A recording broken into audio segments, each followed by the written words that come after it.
The actual story of the press conference is that Joe Biden is not with us. He was repeatedly confused. He wandered off in the middle of sentences. He never came back. He did it at least 3 separate times during the press conference. Here's a little bit of Joe Biden just wandering off into the cornfield, and we have no idea where old Joe went. Am I giving you too long an answer? Because if you don't want the detail.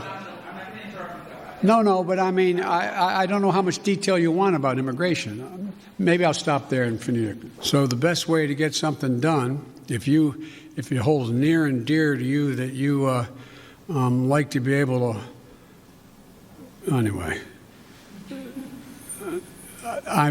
we're going to get a lot done. But folks, I'm going. Thank you very, very much. I appreciate it. Thank you.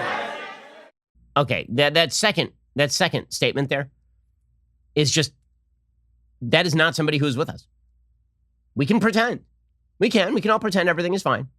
I'll just note that for 4 long years, every single thing that Donald Trump said or did was used as an excuse by the left and by the media as a hook to suggest that the 25th Amendment should be invoked because he was not competent to fulfill high office. Joe Biden wanders off in the middle of sentences. He doesn't know where he is or what he is doing. And the media proclaim him to be an incredible president, an incredible orator. 5 minutes into this press conference, there were reporters who were tweeting out about how in control he was. By the end of the press conference, he had to be mopped off the floor. And it wasn't as though he was asked tough questions, because he really was not. More Joe Biden seeming confused, falling apart. And that one clip of him falling apart is just, this is the one here. Here is Joe Biden. Again, any president who did this, who was not a Democrat, would immediately be expected to resign in fairly near order. I mean, if you watch this press conference and the first question that flashed through your brain was not, how long can this guy last? I'm not sure what you were watching. Here was Joe Biden yesterday. I'm going to say something outrageous. I have never been particularly poor at calculating how to get things done in the United States Senate. So the best way to get something done, if it holds near and dear to you that you like to be able to, anyway, we're going to get a lot done. What? Remember, he's completely in command. He is in control. The Drudge Report, which has basically turned hard left now. The Drudge Report's headlines today are Joe's no drama press conference, chill style, grand vision for FDR presidency, art of the possible. Those are the headlines over at Drudge Report, which, as you'll recall, used to be a critic of presidents who are of the left side of the aisle. Now, the Drudge Report is apparently joining the stenography club over at the Democratic press establishment outlets. By the way, Joe Biden couldn't get through this press conference without notes. Okay, he was reading from actual podium notes throughout the press conference. He had a binder. He was reading from a briefing book at the press conference because he cannot be trusted to go out there and simply riff on topics. Not because, like President Trump, he makes wild statements or wild generalizations, but because he literally is unable to speak with coherence on a topic for more than 5 minutes. It's an amazing thing. Amazing thing. Here was Chris Wallace pointing this out. Okay, Chris Wallace, again, no opponent of Joe Biden's. Chris Wallace has been fairly warm toward Joe Biden. Here's Chris Wallace from Fox News. It seemed on every foreign policy question, not the others, but on foreign policy, he went to his briefing book like Jen Psaki does sometimes in the briefings and was reading, obviously, White House guidance, White House talking points. Covering Ronald Reagan for 6 years, I never saw that. Watching a lot of news conferences over the years, I've never seen that. A president in a news conference reading talking points. Remember, Ronald Reagan was a dullard actor who was in decline, according to the press. And Donald Trump was a patently insane person who was in decline, according to the press. And Joe Biden, who's clearly in decline, is completely with it. He is sharp as a thumbtack.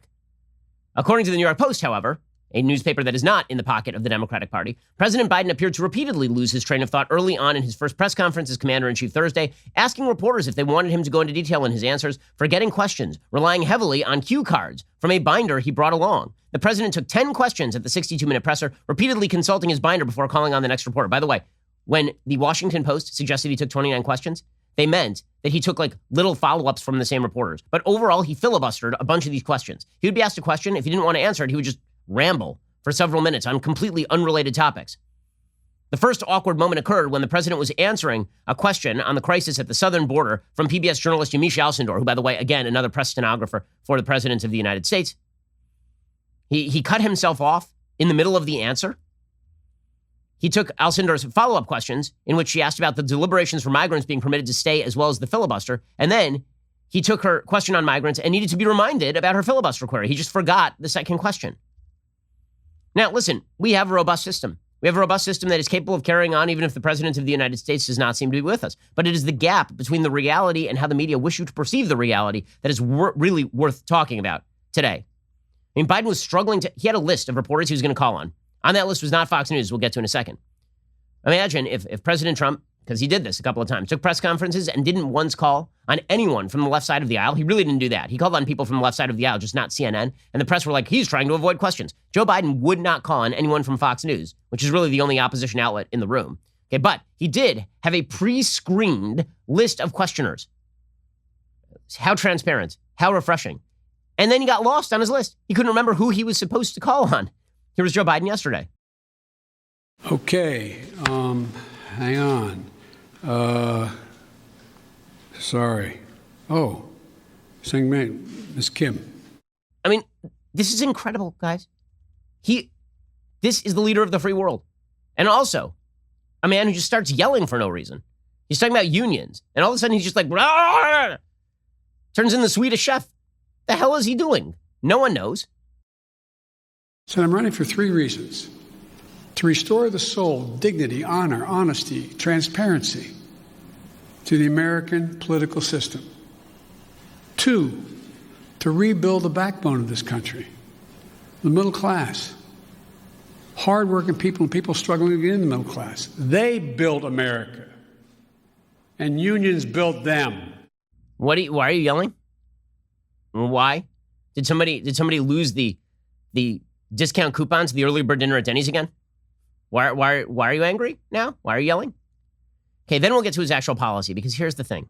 The combination of the Trojan horse that is Biden. And I've suggested that he's a houseplant because he's hiding the water stain. The water stain is the radical policy. When you bring out a person who is clearly feeble, and then you put him out there, and it's impossible to make jokes about a person like this.